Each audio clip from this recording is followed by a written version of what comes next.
of the cross media show. Oh shit! I forgot to change the background. Fuck.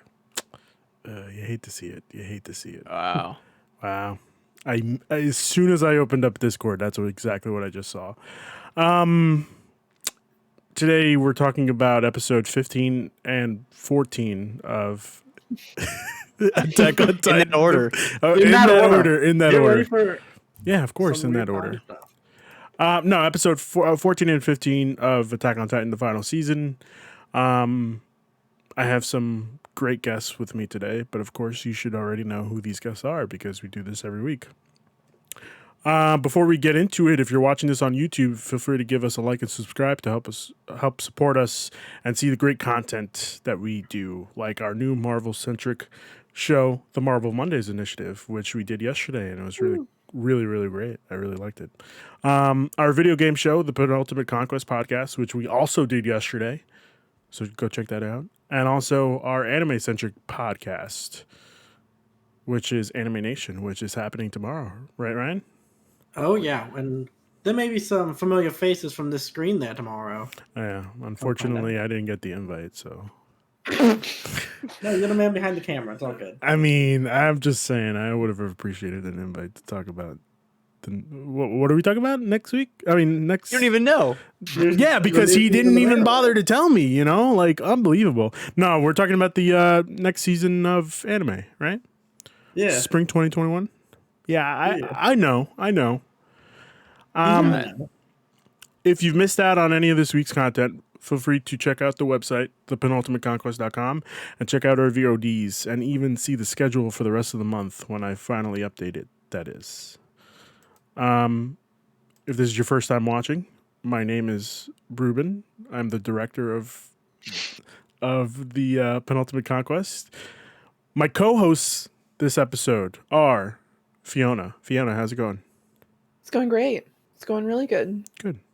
People can actually see me now, and I'm Yeah. not going like this. It's because you finally got a PC, you know? I did. I great. spent too much money on a PC, and now I look good. Congratulations.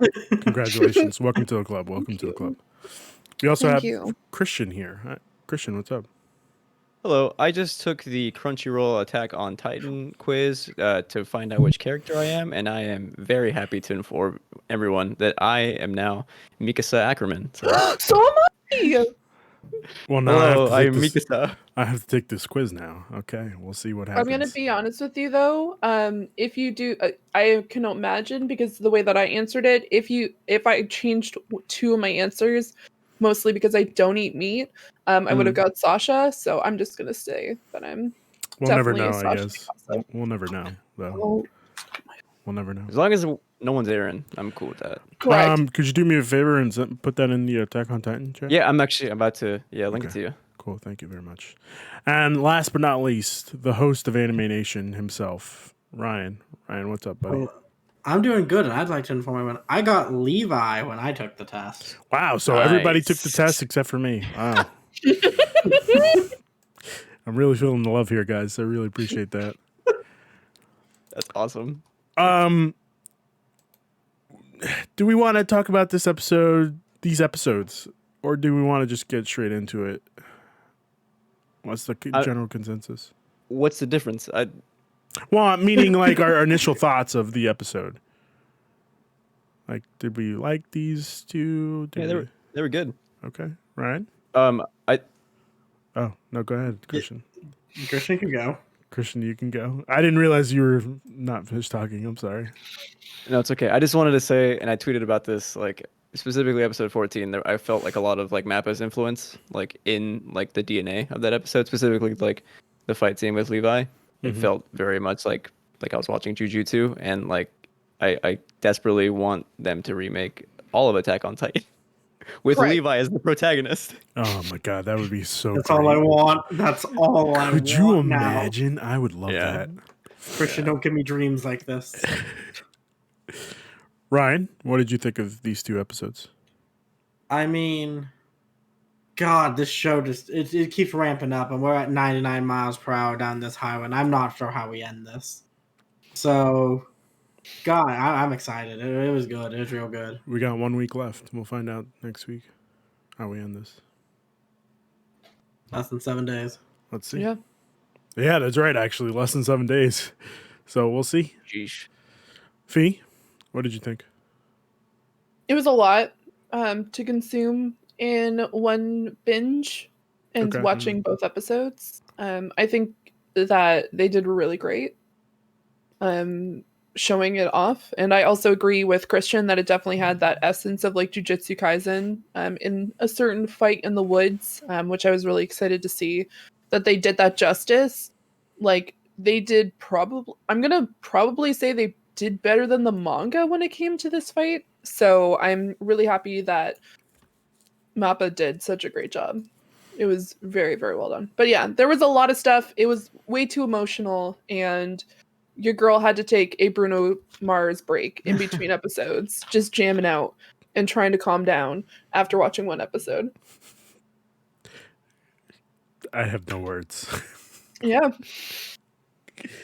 I think this was episode 15 was an interesting episode just to get like the backstory for Zeke.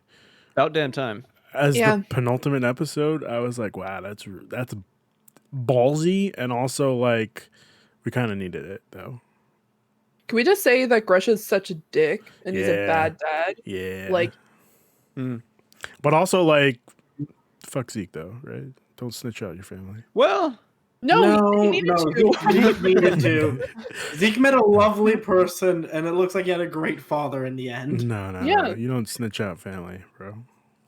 If my family was trying to brainwash me into an ideal, even though like maybe I don't agree with it completely, and maybe I do agree with some portions, but if that means I get to save like other family members because some family members are nuts, I would.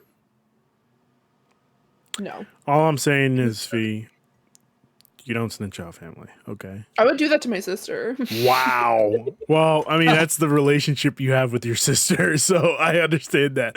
But like, even I mean, I hate my family sometimes, but like, you don't snitch out family. I don't think it was done through hate, though. I think it was done through the fact that like self-preservation. And then also he realized what Tom was specifically saying was your family was using you. Like they obviously didn't care about you because they were putting them into the situation for their own gain. Even though it might be helping the Eldians in general, there might be other ways to fix it instead, which we find out later on is the research that Tom did before up until he died. But I think what his dad was doing and the way that Gresha was lashing out, and when you're a child and you see your dad saying like, this is bullshit, he's not doing what he's supposed to, and just definitely using him for his own means, not cool. Yeah. What's up? That's what I was raised with. Oh, Ryan. There goes that poster. Yeah. That's fine. Okay. Why? Ruben, I like how you're like, yeah, fuck Zeke, but because he snitched on his family and not because of like the whole let's commit genocide thing. I mean, yes, also let's not commit genocide, you know? I am against genocide. Always. I didn't think I needed to say it. Ruben is against genocide, people. Thank God. Yeah. I didn't think I needed to say those words out loud. But Don't know. You've been coming off like a proud Jaegernist these past few episodes. That is correct. No. True, I yeah. was a Jaegerist before Jaegers were even a thing, okay? Okay, so you're now even more into the Jaegerist No. ideals. I was a Jaegerist before Jaegerism was a thing, and then that's when I got out, you know? I was like, ugh. I Oh, don't so know. you're a hipster. You're trying to be like He's the original Jaegernist. Just Yeah, like I'm Karl the Marx. original. Oh no, we're not talking about Karl Marx. Please don't ever. He No, like, I know. But my dad is a huge fan of Karl Marx, and I don't want that. Let's move on from this, okay? Marxism. No, please don't. Fee, do you want to get into it? yes. Okay. Thumbs up. So episode 14, Savagery. We start off the episode with my favorite person of all time, Gabby, asking them why they say why Eren, oh my god, Armin and Mikasa saved her and said like there's no reason for you to save me. I don't understand why you've done this. But Eren said Armin, my god, I keep on getting the names. Armin specifically says that like there's no reason to kill you and that we want to find a different way to handle this rather than just constantly killing people and killing. Why does it always have to be that? And that's when the fourth party comes in, which is Eren Yeager, shocking everybody. And Mikasa and Armin are like, WTF? And he's like, hey, and has his hand out, and there's just blood. So obviously, once again, his power move is he likes to come in fully loaded and ready to change whenever he needs to. And that's when the opening starts. Do do do do do. This time with the Dua Lipa remix. Yeah. Fire, straight fire. My goodness. Also, what's funny is I know this is a little bit of a segue, but have any of you finished or like watched Castlevania? Yeah. Okay. Like the Netflix version? Yes. Yeah. Okay. Have you watched the newest season that came out last year? Yeah.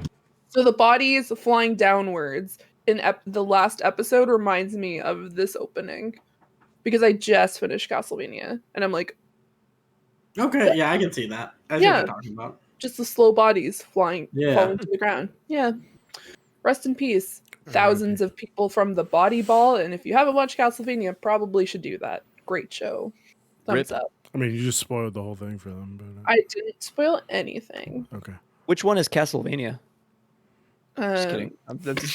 Move on. The one with the sexy vampires. Honestly, everyone in that show's attractive, but I digress. We're moving forward. Amazing. Okay. I'm not wrong. You're not. There's no judgment here. We don't kink shame. Shout out to Alucard. Alucard, Trevor. But like, put on a shirt, Alucard. You know? Nah, he doesn't need one. Nah. Why does he need one? Because then I look at myself and I'm like, ugh. Isaac, Hector. I'm like, I could do so much better, you know? Yeah, but this is not a Castlevania podcast. This is a Room Where It Happened podcast where they're talking in. Yeah. I appreciate that. You're welcome. So we have 4 people sitting at a table. They're about to play some like what is it? Slap hands because everyone has their hands on the table and no one's moving an inch. So everyone can see their hands because Eren wants to have a conversation without any access to weapons or anything else. And Eren comes in specifically saying, I just want to talk to you guys in a quiet setting. Cool beans. Yeah, I brought a bunch of guys with guns. Quiet setting. They and kind of goes through a conversation with Armin, Mikasa. Not so much Gabby because Gabby's very quiet. What's up? No, I love the anime trope here of the every time Eren was talking, the camera angle was like 45 degrees shifted, like tilted. Like it's the like classic like this character is unhinged trope, and I loved it. Yeah. Finally. That's a good trope. That's I didn't realize that's on it was a brand. trope.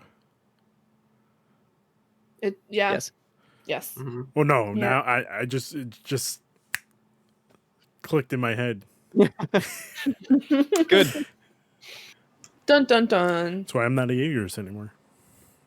There you go. We appreciate growth on this podcast, and that's definitely something that you need to definitely grow out of. But yeah, he says that he wants to try to find a way to settle the things in Eldia and Eldia's problems without any conflict.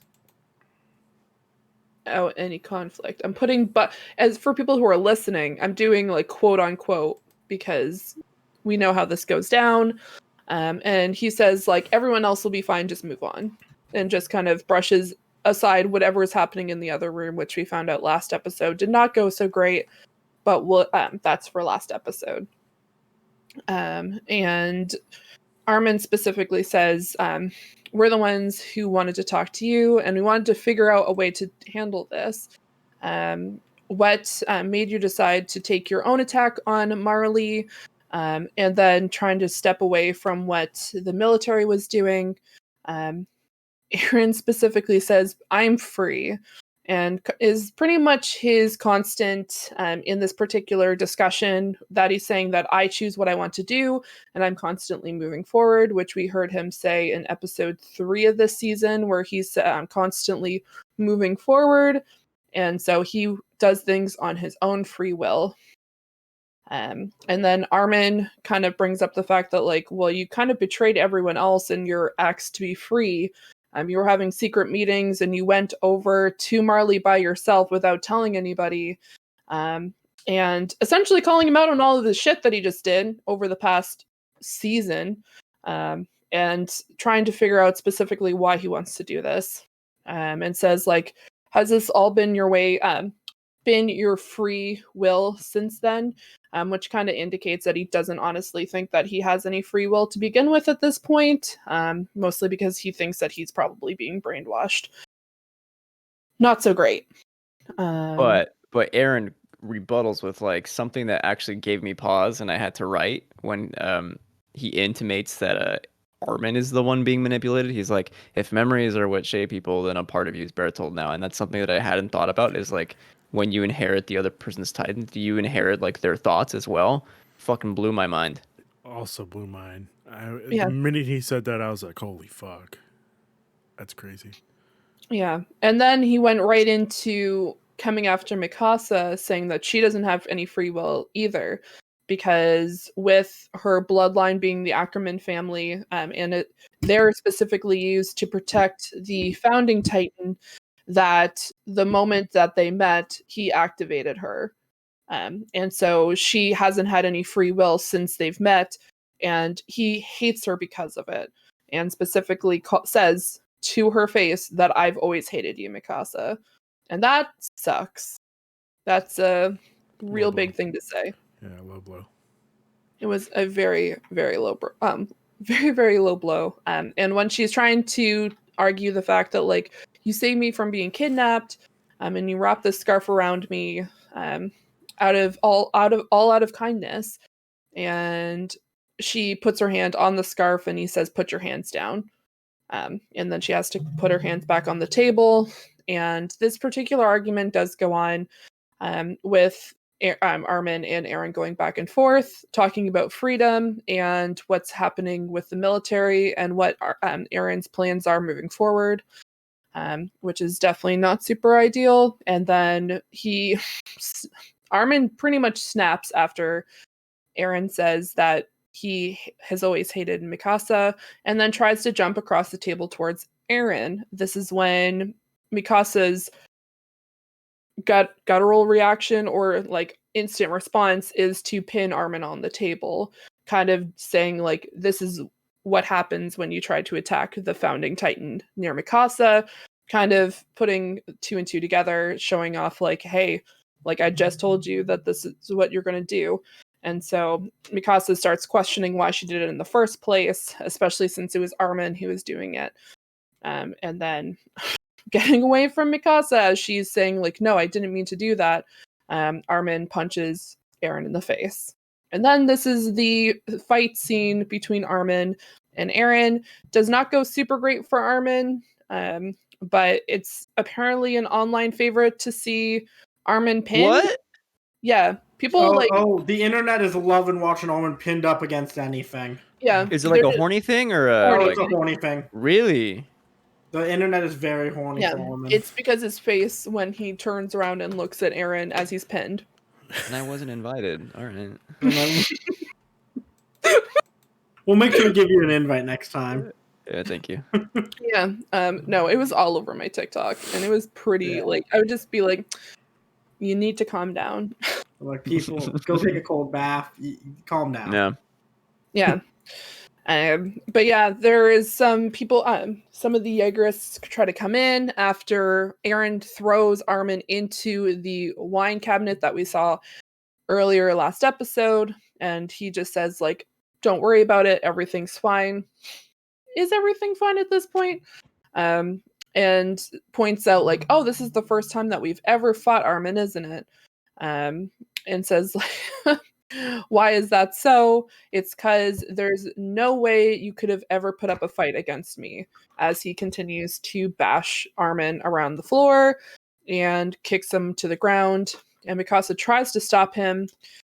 However, Eren essentially stops to make a comment about the fact that, like I said at the start, if you'll tell me where Zeke is, there's no need for this fight.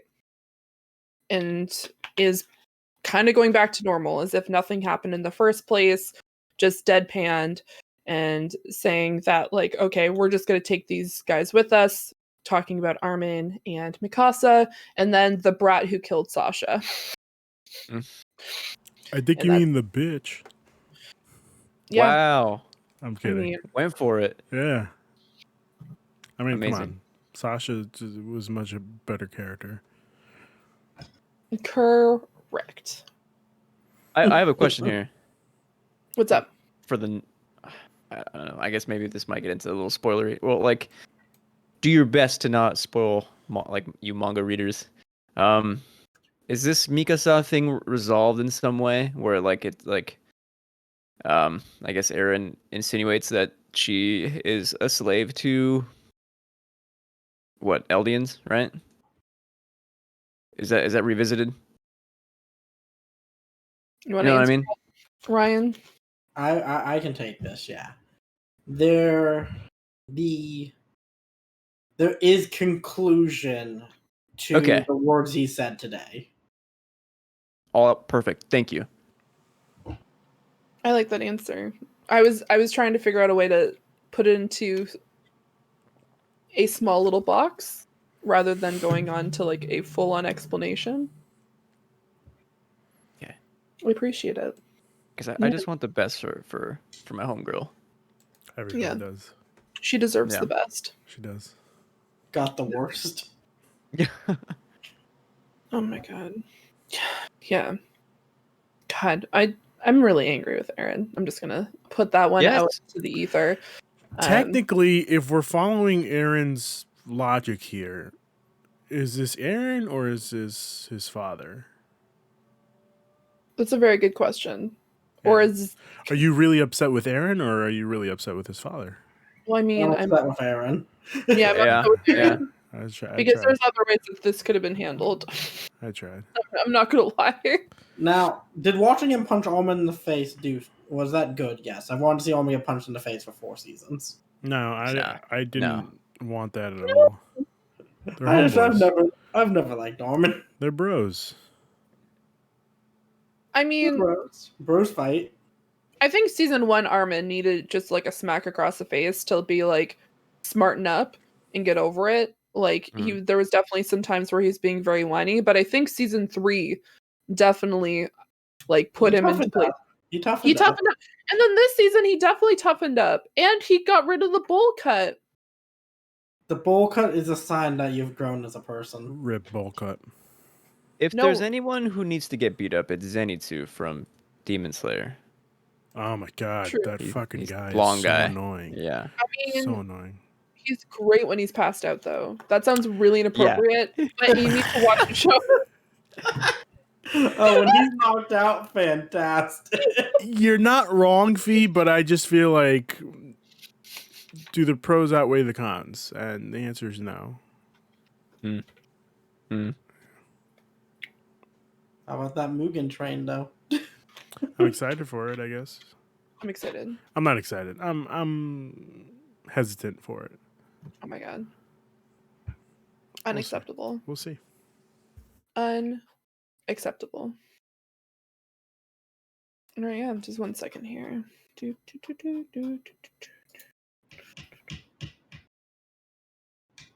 All right. So, God. So Armin kind of speaks up and says, is that everything that you wanted to say? Is the freedom that you wanted the freedom to hurt Mikasa? And I just love the fact that he's just like, who's this? In the anime, he says, who is the slave that bows to the bastard again. And then in the manga, he says, "Who's the real slave to a piece of shit?" Question mark. And so I thought some of the wording is a little bit interesting, but yeah, he's still both ways. He's just very angry at him. And then Eren says, "Who are you calling a slave?" And Mikasa just kind of stares at Eren longingly, which is a usual thing for Mikasa. But then they just say, "Let's go." And when Armin says where, they're going to Shiganshina, where it all began. Dun dun dun. This is exciting. Yeah, Very exciting. I'm excited, I'm a big fan of this. Mhm. but also I'm scared. Yeah, I got that. Because that place never brings on anything good. You know what I mean? Just like constantly just bringing down the vibes. It brought on camaraderie. It, It's where all these people met. It's where the bonds were formed. And some might That's say where- these two are better off without Eren, you know? yeah, Oh yeah. I would definitely say that they would be better off without him. But here we are. Yeah, so then we end up back in the forest where we left off last episode with Zeke sitting down reading a book and Levi in the trees with some of his subordinates, and says that there should have been someone else who was fed to the Titans, my goodness, should be fed to a Titan, and points down, like in the manga, he points down to Zeke, but instead in the anime he just glares at him down. Oh god. And they ask like, what does that mean? Like, what do you mean by that? And he says, what we need to do is we need to transfer the Beast Titan from Zeke and give it to one of the Jaegerists. And that we'll continue with that in particular, but they don't trust Zeke at this point. And try to condense down the mission, but we can strike at Marley again and then delay their attacks. But this is the extent of what we're going to do. I know it's absurd. This is where it matters. I'm not letting him dictate things any longer. And he says, like, he doesn't know if Eren is being controlled by Zeke or not because they don't know the full extent of the royal blood also with Zeke, Zeke's ability, so they can't trust him. But we just need to end Zeke and get this done and finished. So I need you to tell Pixis that. And I just need to rip off his limbs. And that's essentially what Levi just wants to do, is just to rip off all of Zeke's limbs and watch him suffer. That's Dude. pretty on brand. Levi's energy is exactly the way I feel. He's just like totally over it. He like just wants to like get rid of these guys and like all their problems will like hopefully go away. The real question is, which Jaegers is he giving this to? Oh, I didn't think about that. And Fee, unfortunately, I think I know who it is. Well, hopefully it's not Bitch Boy, which we'll get into later on this episode. But yeah, probably him if they had a choice, Most unfortunately. likely, yeah. Yeah, but I'm doubtful that he would want to do that in the first place. Yeah, I guess so. We'll see. No. There Yeah. I appreciate the fact that the anime cut out another particular step that they were going to do in this mission. Yeah, it included Historia. They didn't include it in this. So I'm assuming that they're writing off the Historia storyline, which was once she has the child feeding the Beast Titan to Historia. So shrug question mark? Yeah, so the plan was in the manga was to feed Zeke to a Jaegerist, lock up that Jaegerist for a number of months, or get them to do whatever their bidding was. And then once Historia had the child and then got over it, they were going to feed the Beast Titan, which was the original plan in the first place, to Historia and then complete the rumbling because they think that they still have time. Mm. I remember that. Yeah, it was when I was watching the anime, I'm like, I'm happy they skipped this, but that was the original plan. But Levi doesn't want to do that. Thumbs up. So as he makes his way down off of the tree, he lands in front of Zeke and asks him, like, are you enjoying the book? The conversations between the two. And Zeke specifically says, well, I've read this several times at this point. So I think I would enjoy it. Yeah, because he's been out there like a whole month, which I didn't realize that much time had passed. Yeah, so a full month, tons of food, and a lot of wine has been drunk. Sad face. And they have a specific conversation about the fact that Zeke was probably not reading the book, but over listening to their conversation. And he says, like, oh, like, how would I be doing that? Like, acting, being a fool as per usual. And says, like, we've been here for a month. There's not a drop left after Zeke specifically asks how much wine is left, which there is a huge emphasis here about the wine. When we first came to this clip and to the trees, they showed the wine and the bottles, and now he's asking about the wine. And Zeke tells Levi, you come up with the worst tortures, which I assume is him running out of wine, but Levi just kind of shrugs off and says, keep reading, and Zeke tells him, you're the boss. Zeke continues reading as Levi has an internal monologue about the fact that it doesn't really matter what Pixis says, he's still going to kill Zeke from like ripping off his limbs and killing him and slaughtering him, which I assume that's what Levi does on a regular basis, is just dream about killing Zeke. But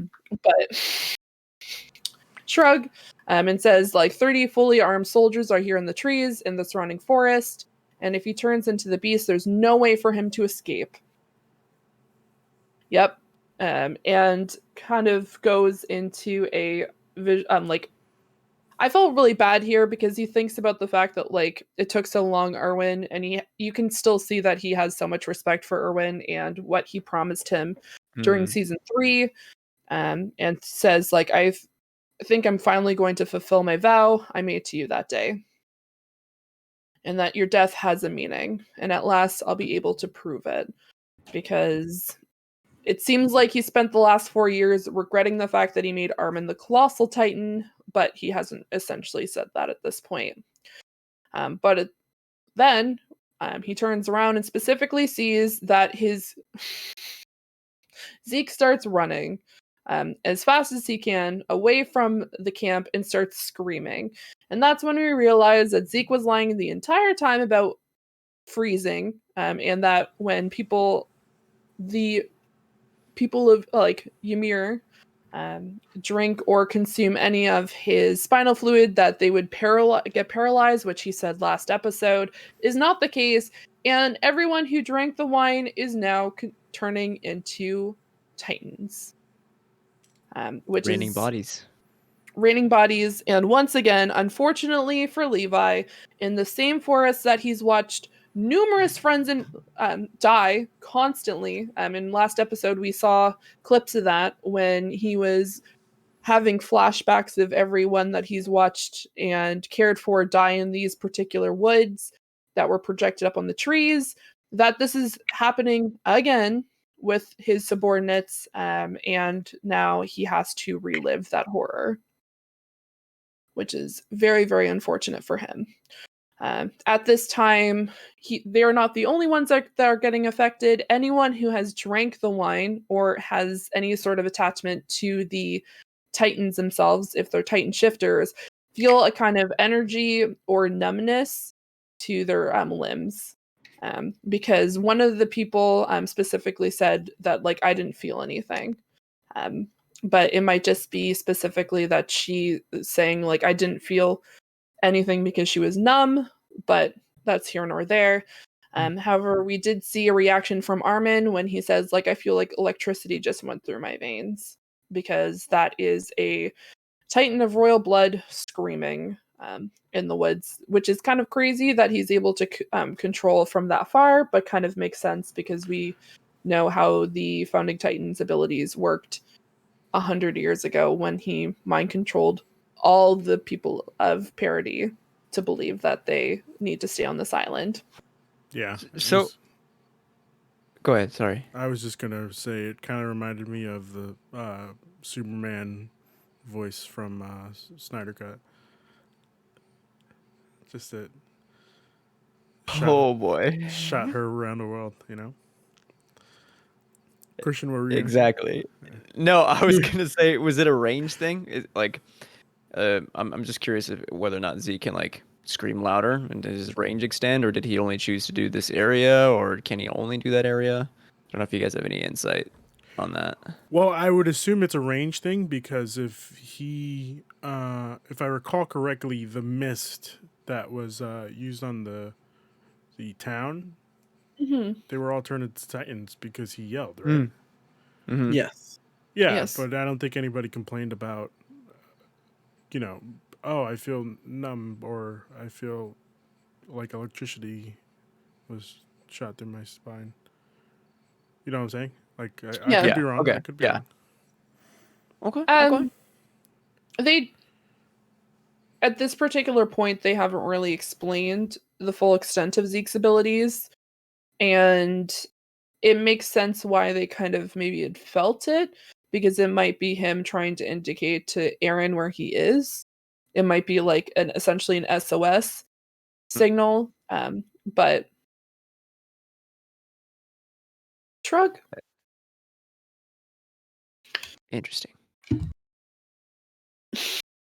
I didn't think about that, like communicating with Eren as well.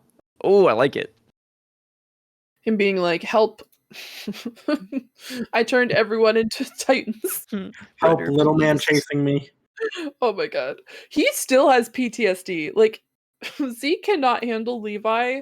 The moment that he sees Levi in fights, he just like loses his nonsense. Yeah. I mean, he ran away like a little girl. Yeah. Because they knew. Misa's like, no. And he got carried by other Titans away so he could get as far as he could. Yeah. But in the meantime, oh god, he's just making comments about the fact that like, farewell, Captain. Peace out, Levi. They're You're, a fun dynamic. you're so considerate of your subordinates that you allowed them to bring this wine on this particular trip, and that they haven't done anything wrong by becoming bigger. All they're doing is just doing what is needed of them because they're people of Ymir. Oh god. And that god, this fight scene is so good. I just want to say Oh this. yeah. Oh, it is a masterclass. God, it's so well done. The use of music, especially for me, was like what Oh, brought it up another God. level. Like, Oh, that I lo-fi don't- beat going on in the Mhm. background. It was good. I don't remember any other music playing in this series during like an action set piece like No, this. this is the first time this has ever happened. Yeah. No, I think there was one particular scene in season 3 when they were in the basement and they started playing this kind of rap music when the scouts, well, at least what was left of that particular scout team, was going through and attacking Kenny's team. I think they had some type of music like this, if I remember, but that was about the extent of what we've heard in this particular style, because we're used to hearing the very like epic music of when like Reiner and Berthold would change into their Titan forms, which is essentially everyone's favorite theme. And then we kind of have Oh, like, it's a good theme, it is. though. 100% probably my favorite theme. Not of just this anime, but of all time when it comes to animes. But it's definitely a different take, but I think it was definitely needed here. Mm-hmm. But yeah, we see flashbacks of Levi talking to his team about the wine and that they shouldn't be taking it in the first place and that they have tea. Why do they need wine if they have tea?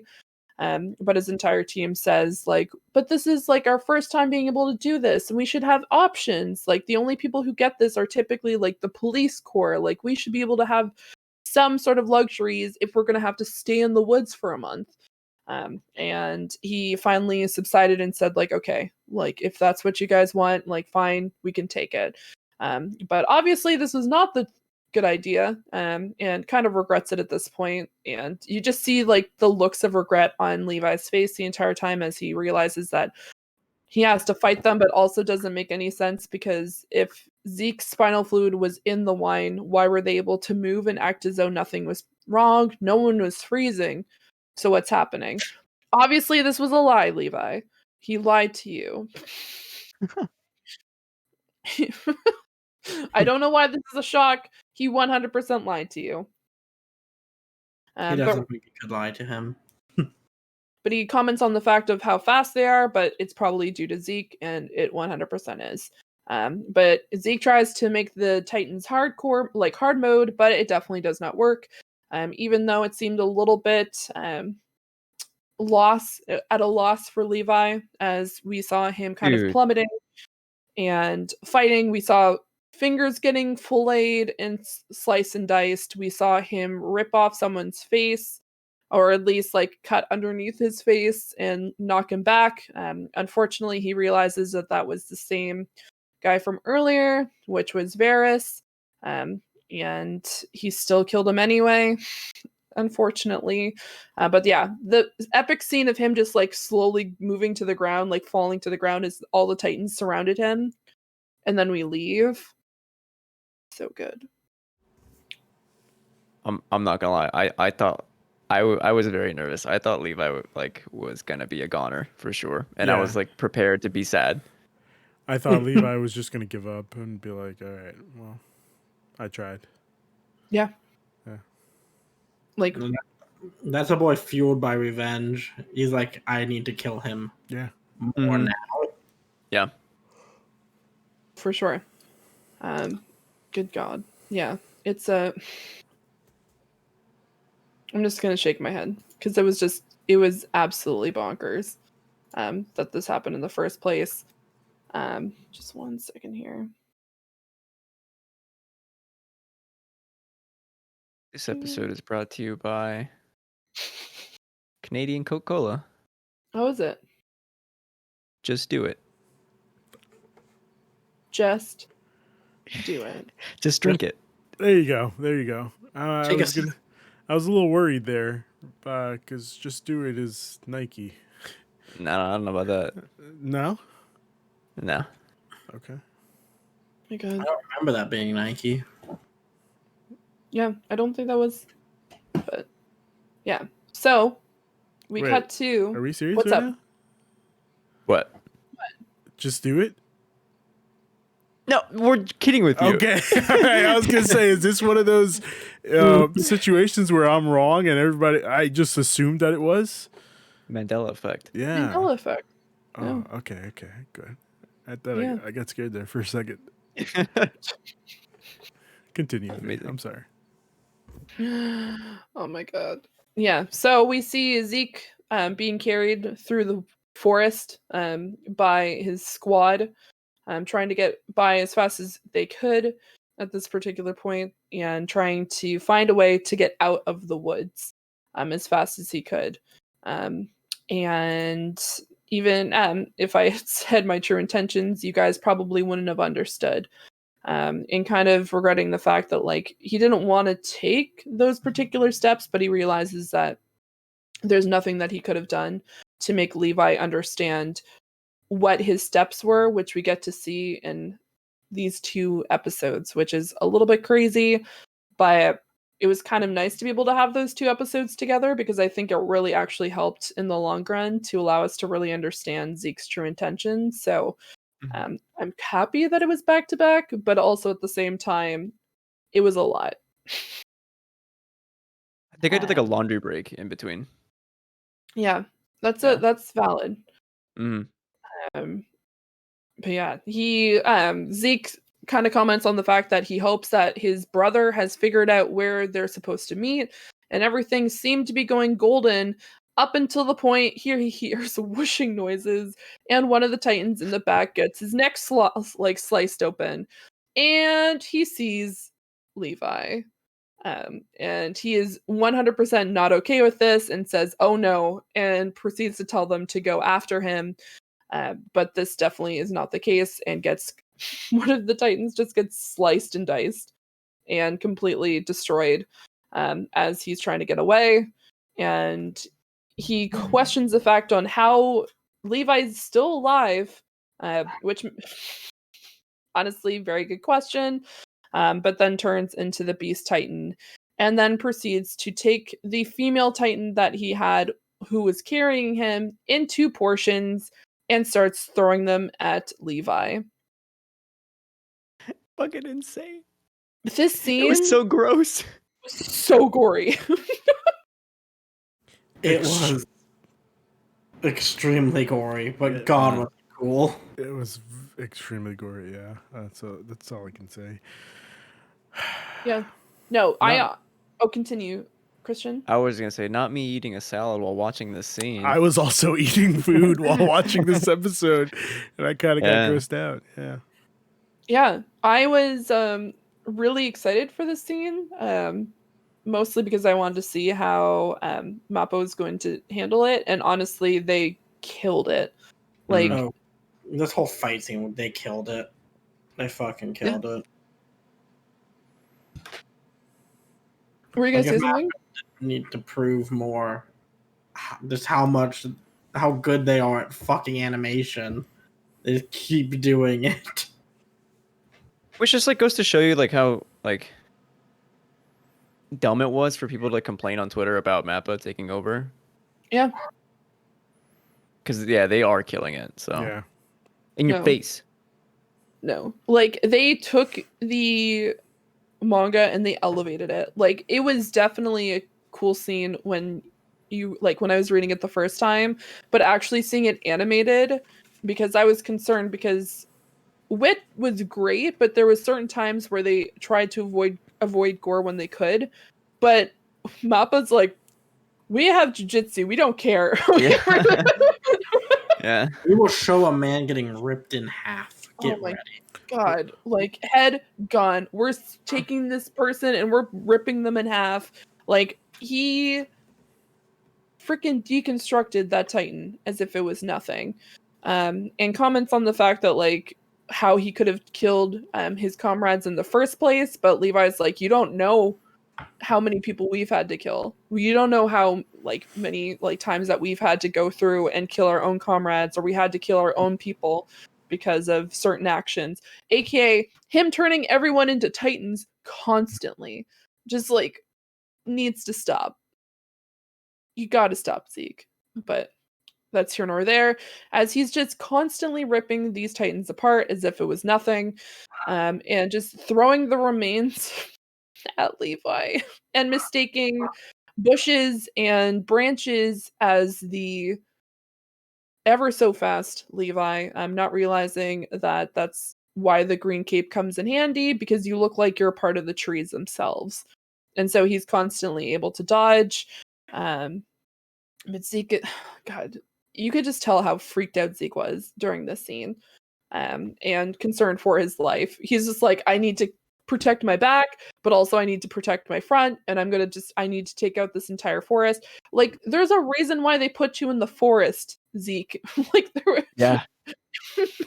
You do bet. It was all pitted against you. Yeah, this is this is why your jail cell was a forest, because you can't make it out of here without getting at least raffle stomped to oblivion, which is essentially what happens here when Levi and him have this back and forth between each other.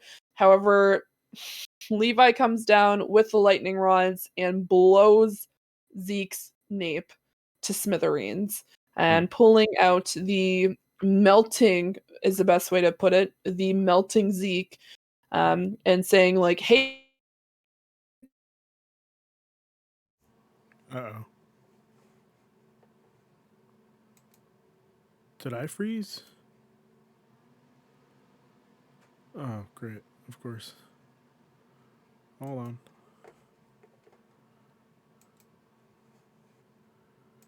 Of course. Hey, You Hey. die? Hi. Did made everybody it else back. freeze? Yeah. Okay. Oh, yeah, did you? everybody freeze for me. Okay, Yep. cool. I thought it was just me. I was gone. Yeah, me too. Howdy. Okay, there we go. We're back. Okay. Am I dead? Yeah.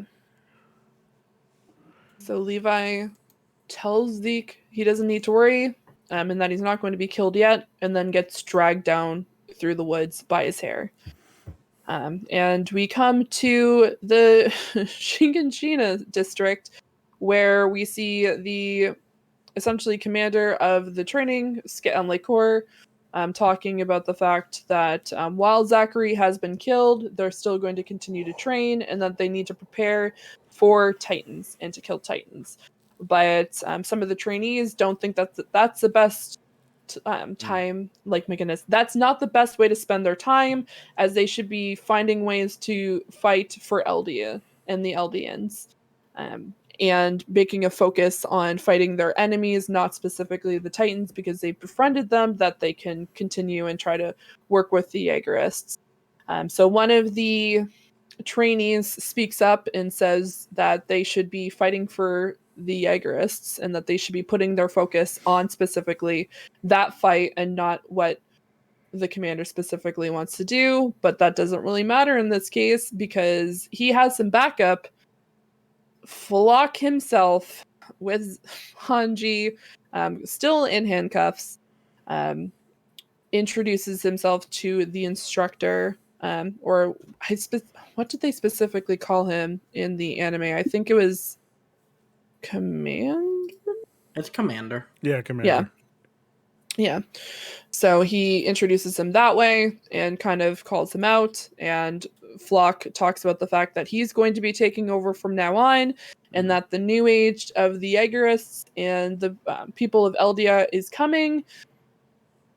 Essentially condensing this because he goes on to a full-on monologue about his thoughts and how everything's going to be run from now on.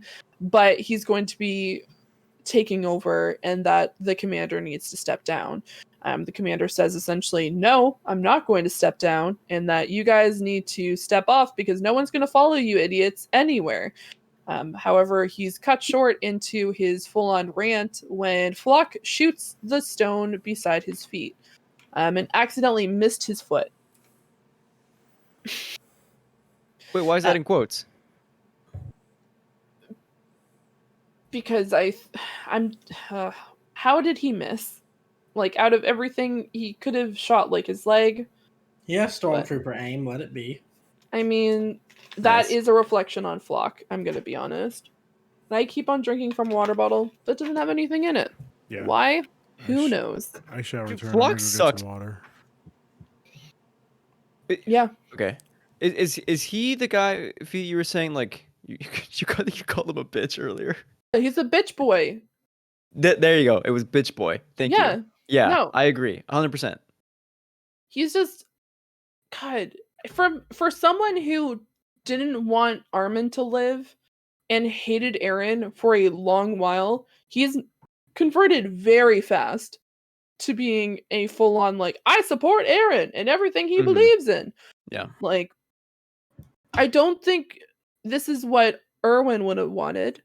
And you're now following the guy who, like, forced his own friend to be saved instead of Erwin.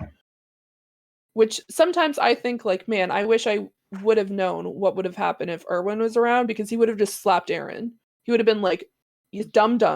And then It'd be a much different show. it's He like would have when taken care of business. it's like those TikToks where they have the book and it's like, this is Attack on Titan season 4, and then this is what happens if Erwin was the one who saved and just smacked or like Eren and told him to stop. It's just like the book's like a little sliver, whereas like the actual season 4 is like this huge book. But yeah, yeah, I guess we can continue while Ruben is getting a drink. Oh yeah, he'll catch up. Okay, He'll be fine. fine. But yeah, God, he's just. I personally just find Flock very entitled, and he assumes a lot of power where he shouldn't have it. Like, I think someone could have, like, I'm not saying the Jaegerists are good by any means, but I think someone else would have been a better representative, especially in this situation. Yeah, he seems a little like adolescent, in my opinion. Like Yeah. kind of immature. Yeah. Yeah, because he's essentially says like we don't need to listen to the old military, and that we're taking over because we need to have a new regime of like fighters, and we need to think forward, and that this old-fashioned army corps isn't going to be helping anybody, and that we need to follow Eren to create a new and better Eldia, which is kind of nuts. And then continues and like asks like, now I'm asking you all, who are you all? First, are you someone who will live together with us in the future, led by Eren Yeager, or someone who will remain with Keith Shadis here and commit double suicide along with your old customs? This then leads the scout who, not my goodness, not even a scout, the trainee who talked out earlier on in this particular scene, and a few others to follow, and put their hand over their heart, saluting, and said, "For the sake of Eldia's future, I dedicate my heart," which is what specifically said in the manga. In the anime, it says, like, "For the sake of Eldia's future, we give our hearts instead." And Flock tells them to show their resolve and their loyalty by beating up the old commander. What You a gotta do horrible it. human being. Oh my god, I hated this. Oh god. Yeah, it was really bad. Yeah, so he tells them to beat him up, and they're like, what? Like, why should we do that? However, Keith did kind of taunt them by saying, like, no one's gonna beat me. I could beat all of you at once. And I'm like, oh, dude. Hard cut. This is not a good time.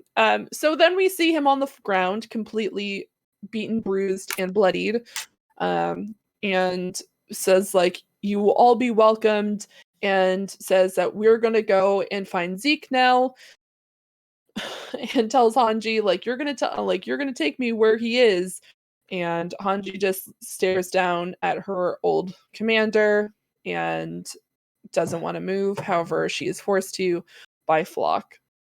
Then we have a montage of Armin and the other scouts with Sasha's family in a jail cell, and then Eren having a 1980s like ballad moment where he's just on the windowsill staring out the window.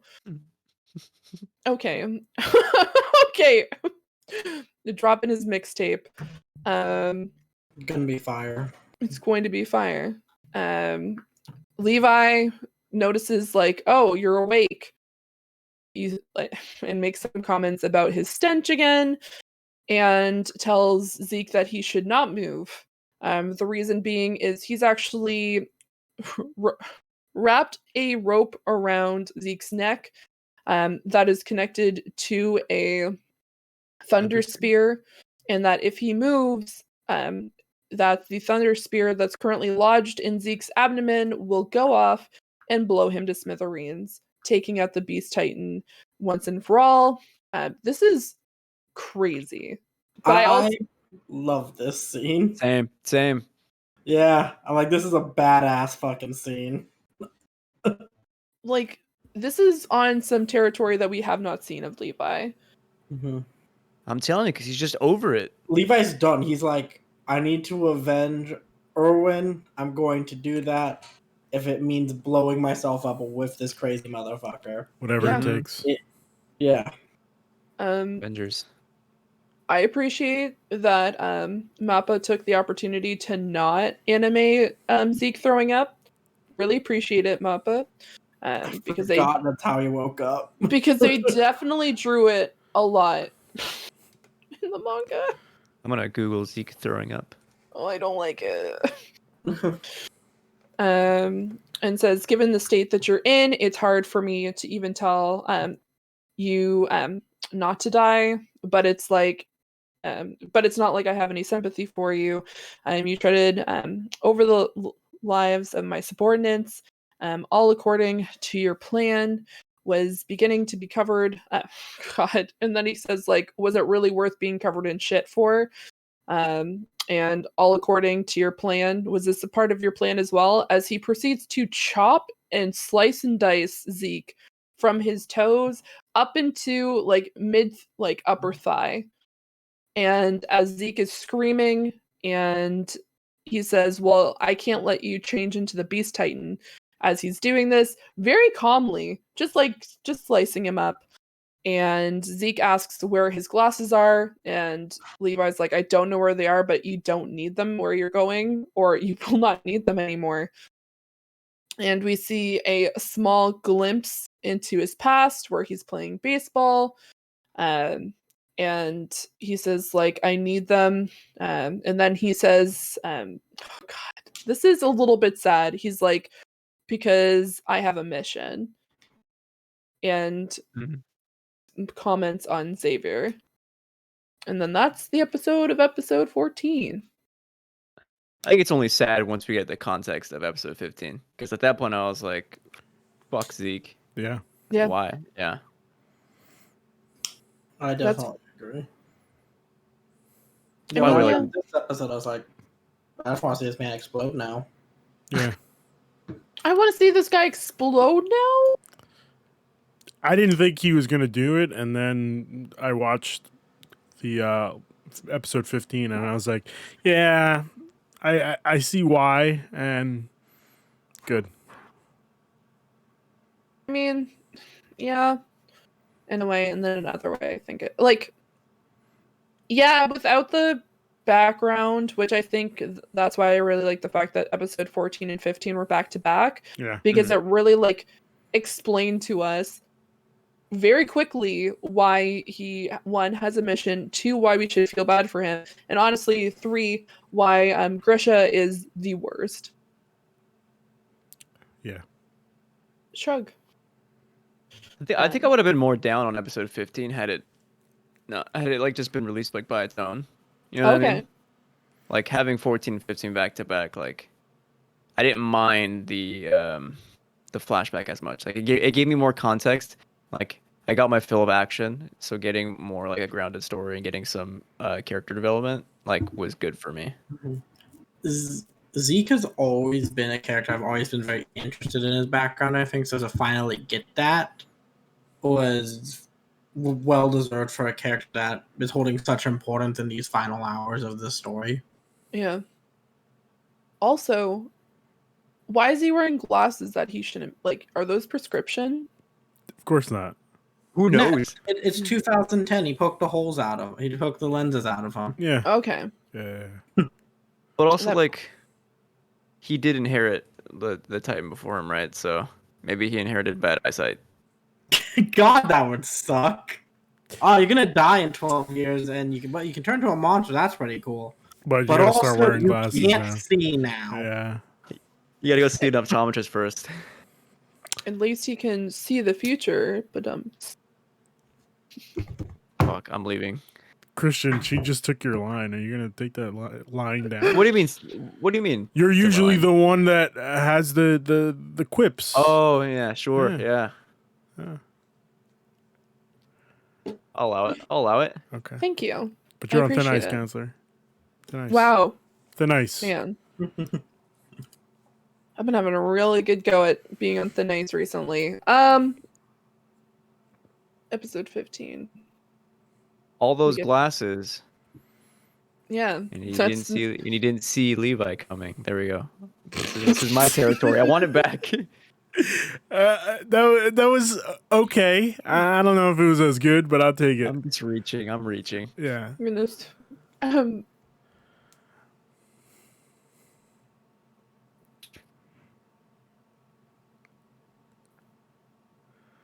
What happened, Fee? Just laughing. Okay.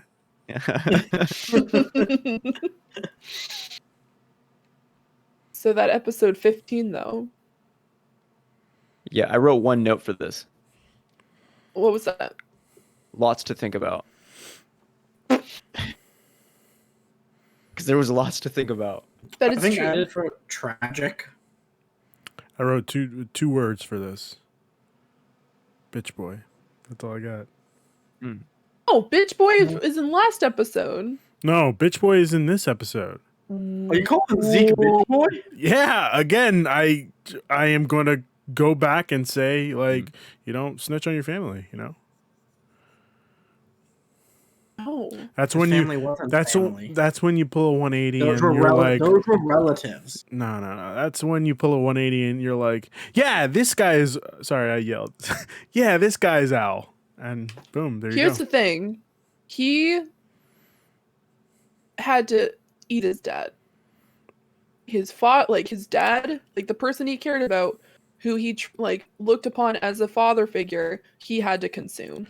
The guy who gave him life is the guy who brainwashed him and used him as a pawn in his own scheme. Understandable, but if it wasn't for Zeke, think about this. If it wasn't for Zeke, none of this would have happened. No, if it wasn't for Gresha, none of this would have happened. No. If it wasn't for Zeke, had he not snitched out his family, none of this would have happened. There would be no Eren Yeager, you know? Lots to think Here's about. the thing. If Gresha wasn't a crazy psychopath who brainwashed his child, forcing him into a war that he didn't want to be a part of, when all he wanted to do is play baseball and wanted to have a real dad, and proceeded to force his child through all this turmoil, and then called him essentially called him a piece of shit, essentially, and got angry at the fact that maybe Zeke didn't want to do what his dad wanted to do, that he forced him to a point, like a breaking point, that made him want to essentially snitch on him. I see what you're saying, and I understand what you're saying. That's all I got. Oh. You know what? It's Marley's fault. And here's why. Because those two Marley soldiers there were 3 Marley soldiers who took dogs and consumed Gresha's sister. If that particular thing didn't happen, then Gresha wouldn't have been a psychopath, and then Gresha wouldn't have married the girl that had royal blood. Then he wouldn't have become essentially this person that he is now, and then he wouldn't have had Zeke, which would have been slightly sad because I really like Zeke, but then all of these other events wouldn't have happened. You're right. You know what? Marley's fault. Yeah. Good job, Marley. You caused the destruction of millions of people.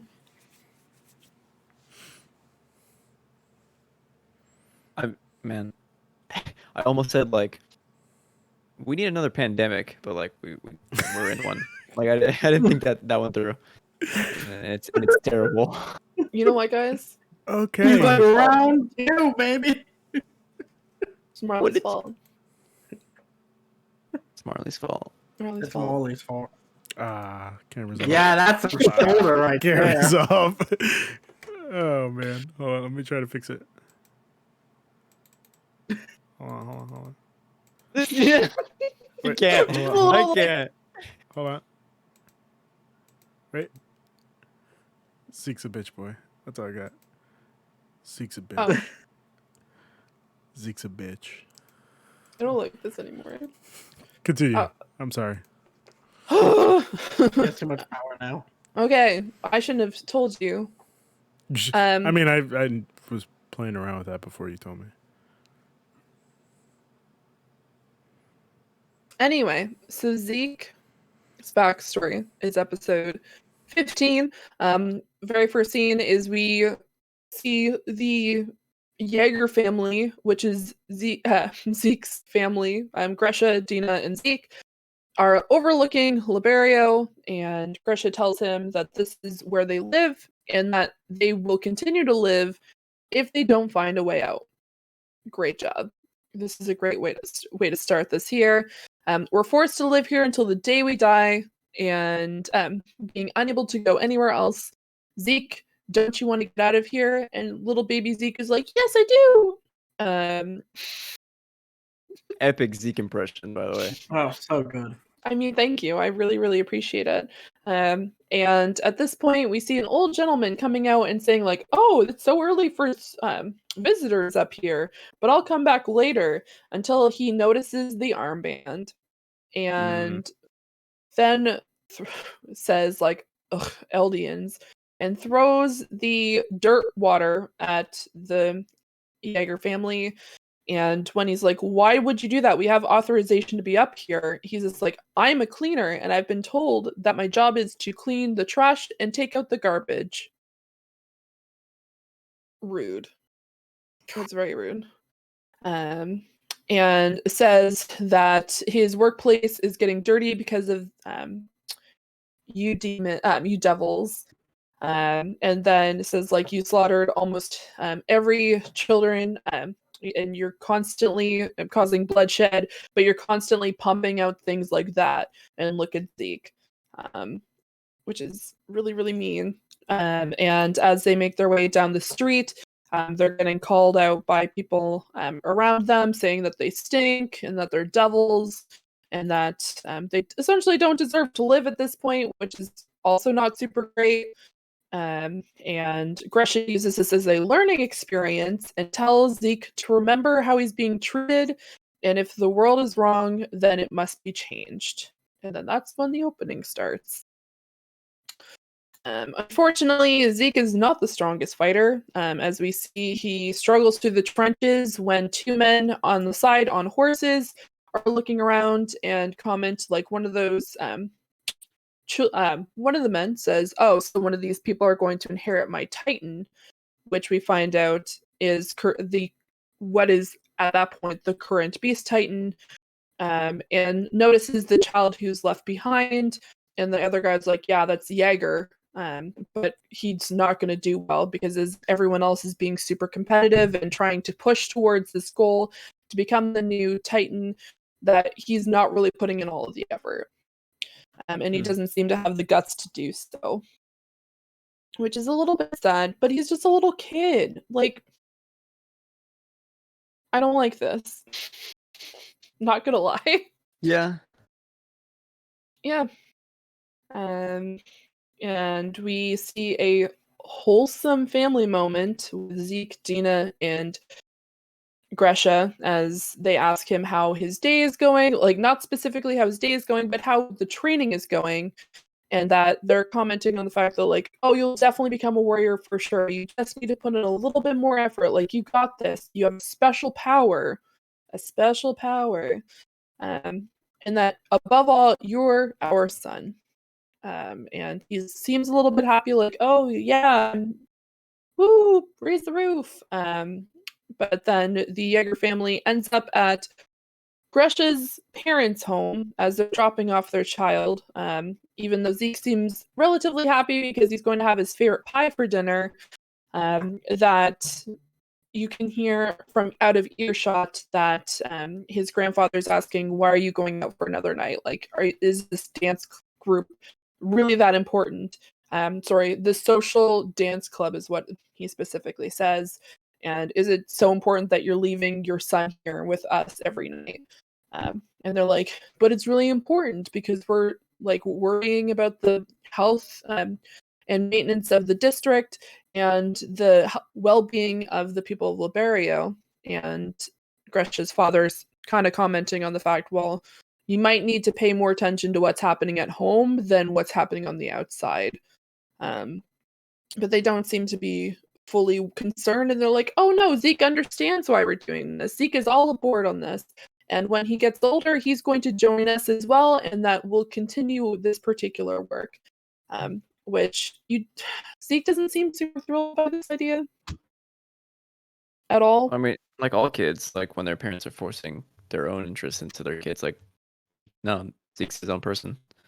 He's like, his dad's like, "You're gonna go play soccer," and the kid's like, "I don't want to play soccer. I want to be an artist." And he's just like, "No, you're gonna play soccer and get a scholarship and go to that really big college." But Zeke just wants to be a kid, which makes sense, and I think that's what happens a lot, and we saw that earlier in the season as well, um, with the other warriors' kind of backstories, and we're Mhm. kind of seeing that now with the other warriors training, which was unfortunate because obviously, as we all know, some of them met their demise before they were even able to get out of pre-teenhood.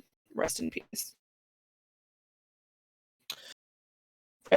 So they talk about the tragedy of Lago that happened 1,200 years ago, and Zeke's grandparents kind of talk about the fact that the havoc unfolded at the havoc of Monte and the calamity at Valais unfolded, and tens and thousands of Marlians were killed by the Eldian Empire, and that refugees who somehow managed to escape wandered aimlessly, that is a word, away into the fields and wilderness, but the Eldian Empire had placed Titans in their way, so when the Titans rose with the sun, the Marlians were, and Zeke just kind of cuts him off and says, like, a lot of people died, right? And his grandfather makes sure that, is your dad telling you the correct history? And Zeke says, like, yeah, this is he says that because the Eldians did horrible things against Marlians, we have to atone for that here. And Father saying it's essentially what he needs to repeat when people ask him about what his dad's teaching him, which is not exactly at all what he's being taught. But this is essentially the training mechanism that his father has told him to specifically say. And I know, like, what happened, what we saw earlier in the series, that he needs to take these steps to make sure that his grandfather doesn't get mad at him or at his father, because at this point he's still protecting his family, because up until this particular point, Ruben, he protected his family. All I'm saying is, like, if I talked to my grandfather that way, well, if I talked to my grandmother that way, I would have gotten slapped in the head with a sandal. Like, don't ever cut me Chancla. off. Yeah, don't ever cut me off like that. Like, I'm telling you the story. Don't. That's not how that works. No. My goodness. Grandma got a good backhand. Yeah. Good God. But yeah, they made sure, like, they asked him, like, do you want to be a warrior and fight for Marley? And he's like, yeah, I definitely want to become a warrior and fight for Marley, and tried to seem really strong about it, but you could see that he was definitely not thrilled. And that they said it was time for bed, and you kind of saw the excitement when his grandmother says, like, next time we'll we'll read that book about that cat in the house, and he's just like, yay, like, very excited about it. Like, you could see how, like, not happy he was about the other story, but got really emotional and super happy that he's going to be actually, like, experiencing something that doesn't include the war. Who would have thought kids like kid things? Right? What children on into the war? The war. Let's Good read God. Crime and Punishment. Let's read Next up. War and Peace. Good Good God. one. There you go. Grapes of Wrath. Really? Good God. This is I'm the. back. I feel it gets more and more depressing as this episode goes on. He notices the photo of his dad and his father's sister, which would have been his aunt. And then we cut to him really failing at putting a gun together. Like, he could not put those things together. And as honestly, like me trying to put a pen back together that has, like, a spring, it just, like, God. He then notices some kid on the street playing with his dad, and he gets an idea. Maybe he wants to play ball with his dad, but instantly gets cut off when he gets home, because he tries at least to mention that he wants to at least go outside and play because he came home early. His dad said, like, oh, fantastic, you're home early, we can now study more. He's like, oh yeah, totally want to study some more. And then Crusher continues and essentially rewrites everything that he was told with his grandfather, saying that these particular tragedies never happened, that this was something that Marley came up with, and that they need to make sure that they continue this, like, remembering that this was all false by Marley. Is that canon, by the way? I couldn't remember. Like, did Marley actually make this up? It seems like it's something they would do. This was I think this is one of the stories that was like built through the war. Ryan, would this include like the hero? Yes. Yeah. So this is fabricated, like Okay. but it was also fabricated from the king's point of view and Marley's point of view.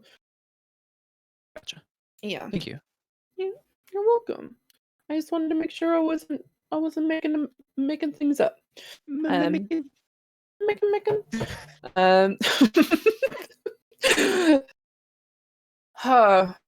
Zeke tries to confront his father and his mother, and that maybe they shouldn't continue essentially going on about these stories, and that what the truth is about the Eldian people, because that will get them in trouble, not only him, but like their entire family.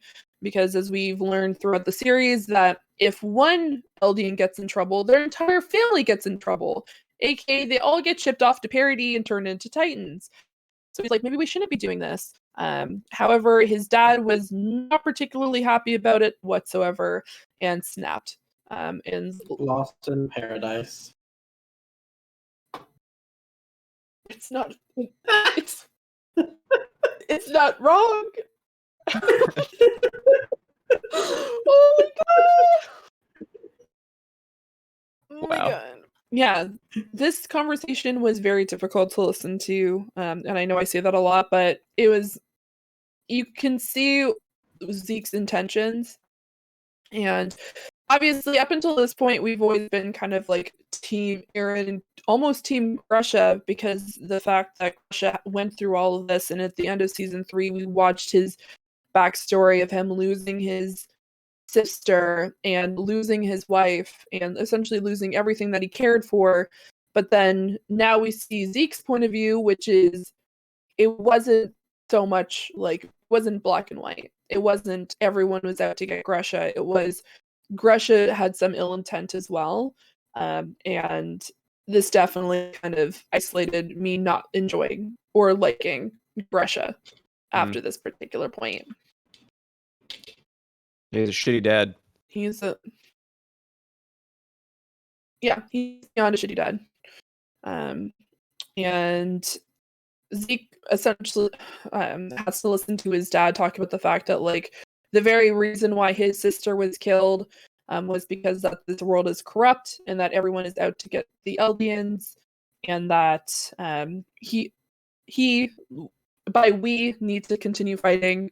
He also means that Zeke needs to constantly like move forward and to fight for Marley, and fight against Marley for the Eldian people, and that he's going to be the one that saves everybody. And he puts the emphasis on Zeke, and everything needs to Zeke needs to focus on what the true task is, which you can also already see that he's like faltering from this particular mindset. And God, this was it was an interesting scene for sure. But we then cut to Zeke being told that he has no motivation by the commander, which is Commander Magath is telling him like, you have no will or want to be here, and that Marley is looking for men who are devoted to the motherland, and if you're not one of those people, then you need to take a hike. That's Commander Magath? Yeah. I didn't realize that. It's a younger Commander Magath. I didn't either. Yeah. I saw it in his face. You can tell by his chin stuff. Yeah. Yes. I just thought he was generic military man number 3. I assumed it was Magath just because he was a lower rank before the season. So I'm only assuming that he was probably like he did the same thing that Keith did, which was train this trainees and then was moved up to an actual like full-fledged commander of the military. Because he seemed to have a lot of like association. Like, that's at least my interpretation. It may not have been Magath because it was literally two sketches, two blocks. So who knows? It may have been. If you want to check it out, it's chapter 114. And by people who might want to check it out, I'm saying Ryan because I do not recommend the other two look at the manga in case for any spoilers. I don't think there is. I think this entire episode is actually just this full-on chapter, but who knows? But yeah, you see Zeke essentially at his lowest point, and that no one can trust him, and that we can trust the nation's titan to an Eldian like you, because he's the slowest, he's the weakest, and that he is different than everyone else. But then he is stopped in his tracks by a baseball, and the guy says like, "Hey, can you throw it over here?" And Zeke throws it back at him, and he's like, "Hey, you have quite the arm for a little guy." And he's like, "Do you want to play some fetch?" And he throws the ball back to Zeke, and then you see this friendship between these two, which is super adorable. He introduces himself like, "I'm a Marleyan warrior. You guys aim to become. However, my Beast Titan is not so useful in the war, so I just play ball here. That's all I do. I just play baseball and just have fun. My name is Tom Xavier, and my principal occupation is being a Titan researcher, and that's what his goal is and task is." And he asks Zeke for his name, and he says, "I'm Zeke Yeager." And then you see kind of like a cute montage of them playing baseball, like just playing fetch back and forth. Okay, now I need to bring this up. Yeah. Are you calling this fetch? Are you saying fetch? It's the Canadian thing. Wait. Is I it thought I not- misheard that in my head. Oh God. Is it catch? Oh, it's catch. I meant to say It's catch.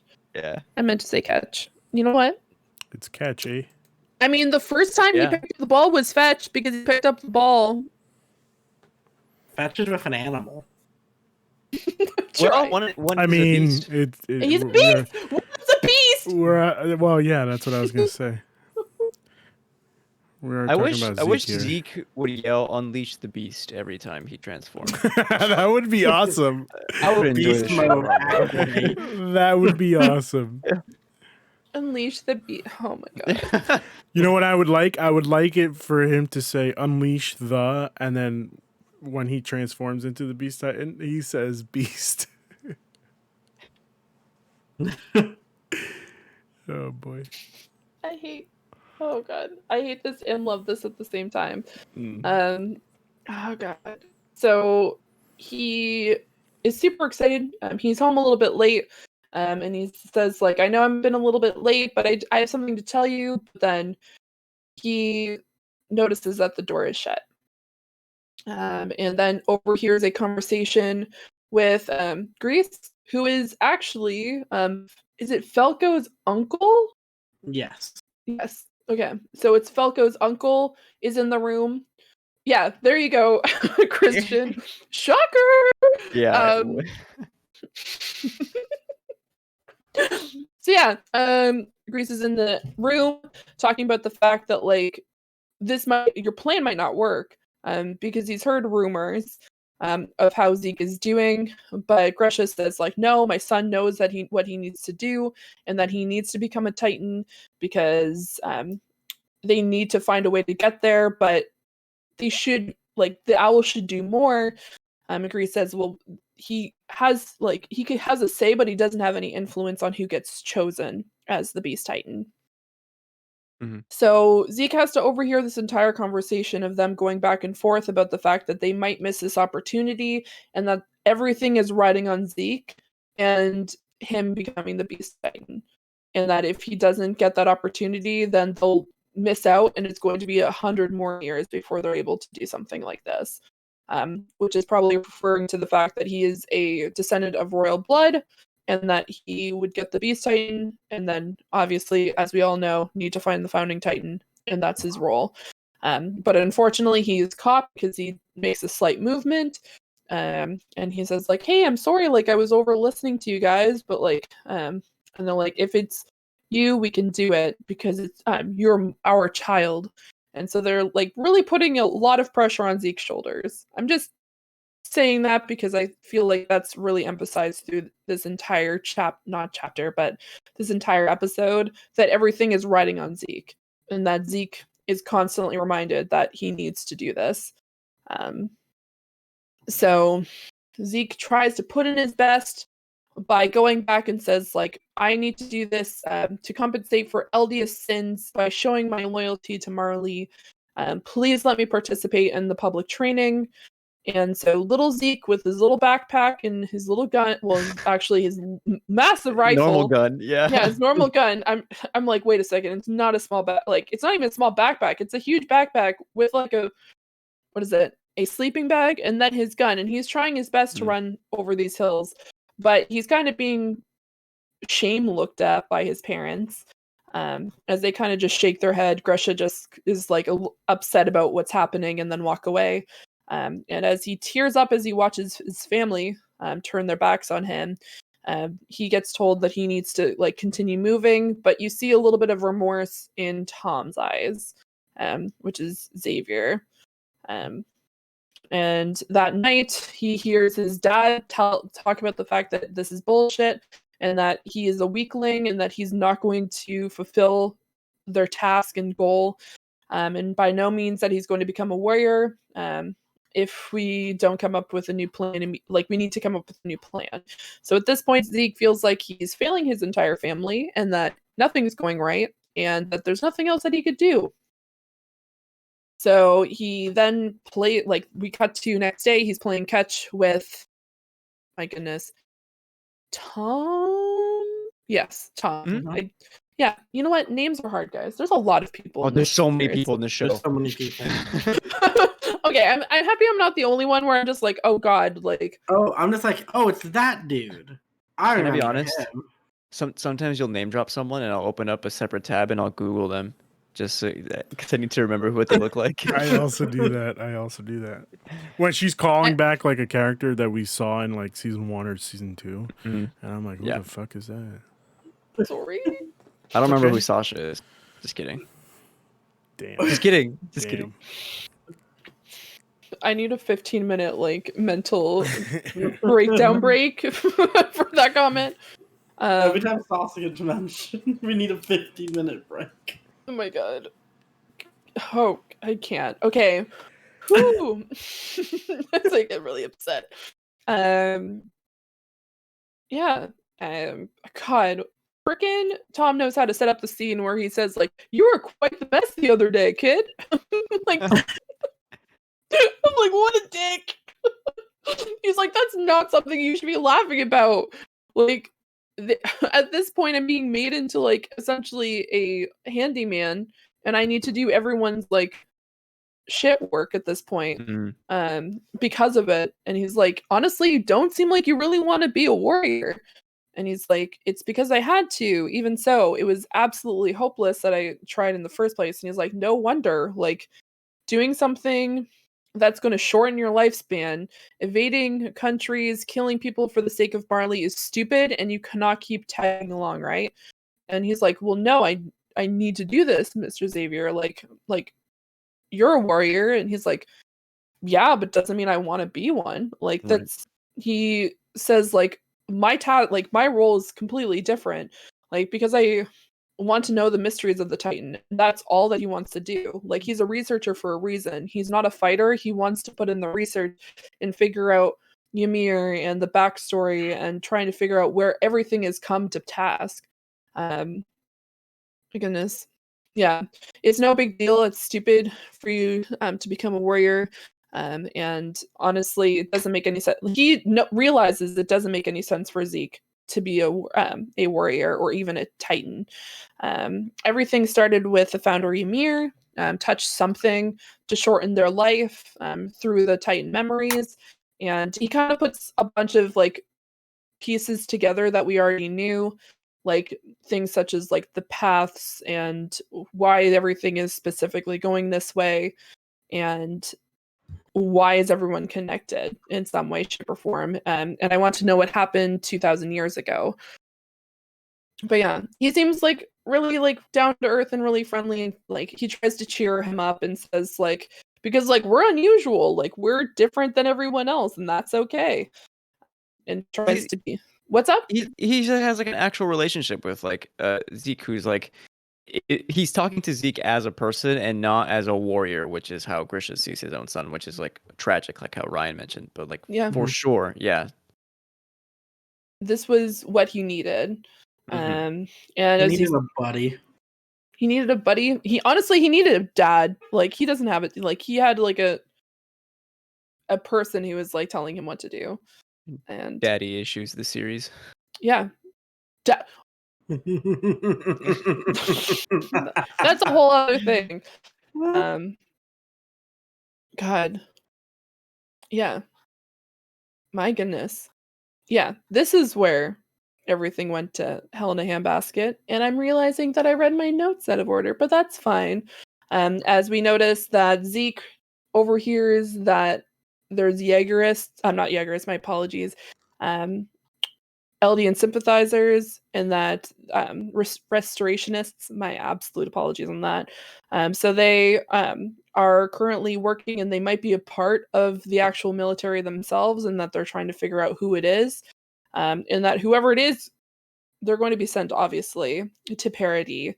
And then this is where Zeke specifically says that his stomach hurts and kind of tries to interact with his father and says, like, you shouldn't do things so recklessly and dangerous because people know. And as you can see, as my notes have been going in different orders, this makes more sense why he's having this conversation with his dad and saying that they shouldn't be so reckless because the people at the school, like, not the military specifically, know.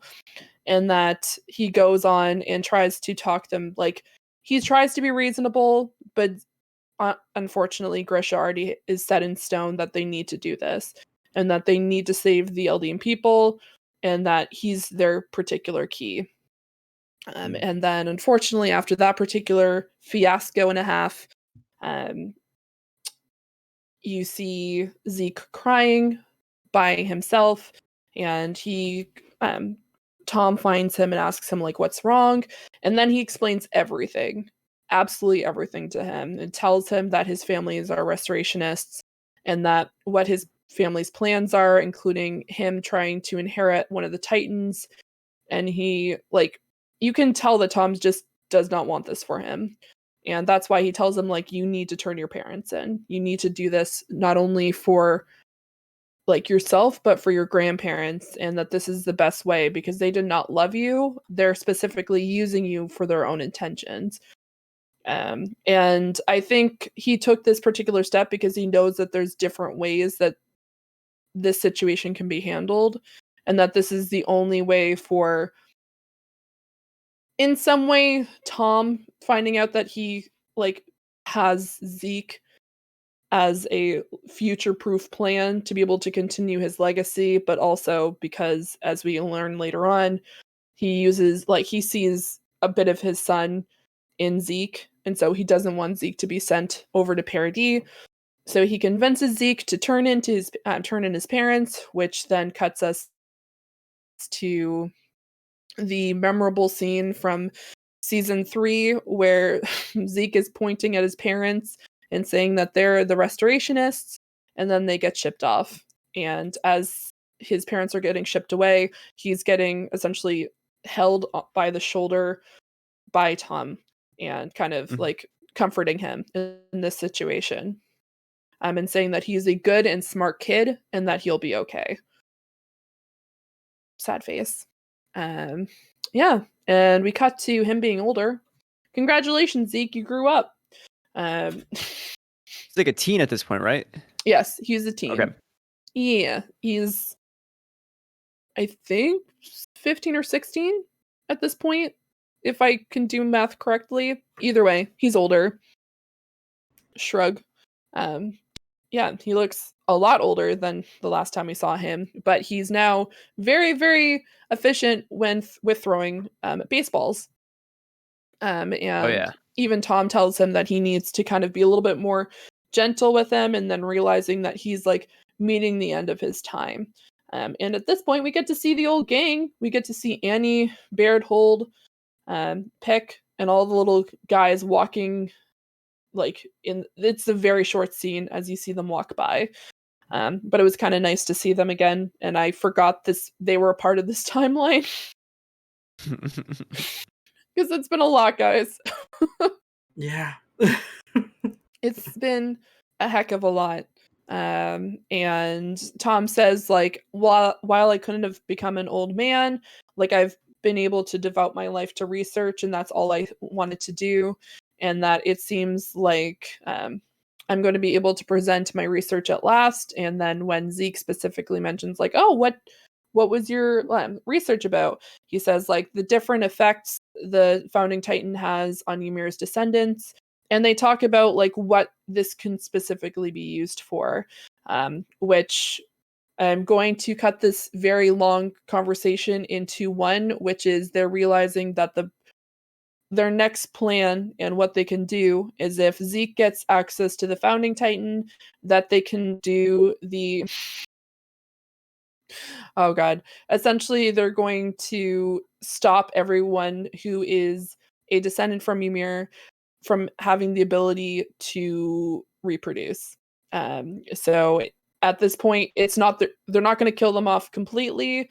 Like they're not going to like cease them from living or everyone who's alive currently. It's just a matter of they won't be able to have children, and that they're eradicating the Ymir and Eldian race. Which is genocide. It is 1000% genocide. And that's why I'm trying to find the best way to explain this situation without sounding. It's a lot. It's 1000% a lot. We find out that Tom was being a little bit selfish about telling Zeke to send his parents away because he saw Zeke as a part of his son, because we find out that Tom had essentially a secret life before he became a Titan when he pretended to be a Marleyan. He took off the armband, he married a woman, had a child. However, once his wife found out that he was an Eldian, she killed her son and killed herself, which is pretty difficult to look at. And I think the scene was really well done because the way that they did it was it happened where they were instead of like projecting them into like another cutscene. They did it as if it was like happening to him at that time, like he was seeing it reoccur in front of him. And so you had his wife and his son laying on the ground dead, and then you had the wardrobe which had the little ram on it, and just that particular scene was really well done. Once again, good job Mappa for being very symbolic and how to place things. It was very, very clean, and I really liked that particular scene. I'm not saying I liked seeing a dead woman and a child. I'm saying that the way that it was placed we get what you're was saying. done. We get what you're saying. Okay, cool.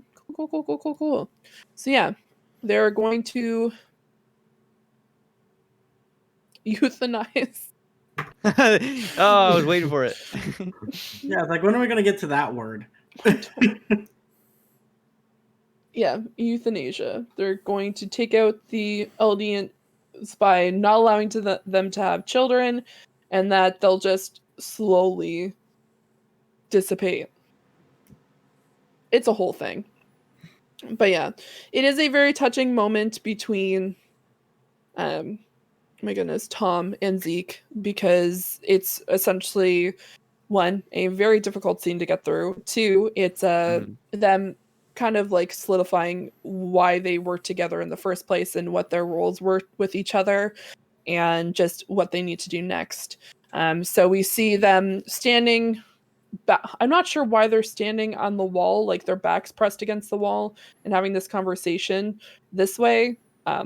That's here nor there.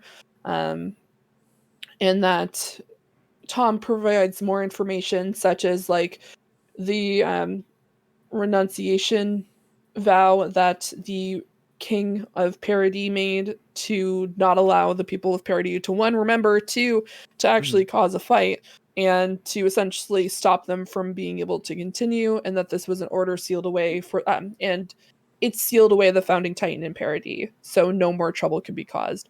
Because if the other 8 titans got access to the founding titan, then things can go astray. And so not great in the long run. But he says like there's a way to break it, which would be where Zeke comes in, and that they conspire a plan to get Zeke. Zeke's going to take the Beast Titan, and that he's going to continue Tom's research and his plan, and then meet with the founding titan, finding someone that he trusts with the founding titan, and that they would be able to continue. And this is where we see Tom happily smiling as he gets chained up and is looking down at Zeke. And we see, obviously, everyone like golf clapping. They're like, and then Zeke going out of the Titan form and then putting on his glasses.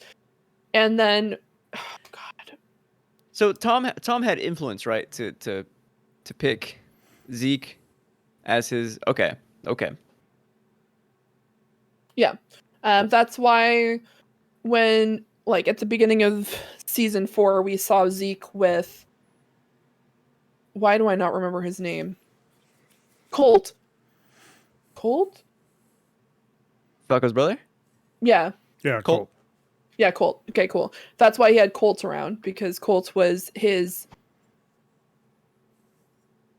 replacement. That's right. Yes. Correct. Words and names are hard, guys. And then we see him say, like, I will find him, dad, like, father. And I'm like, sad face. Well. So, Yes. I mean, I felt bad.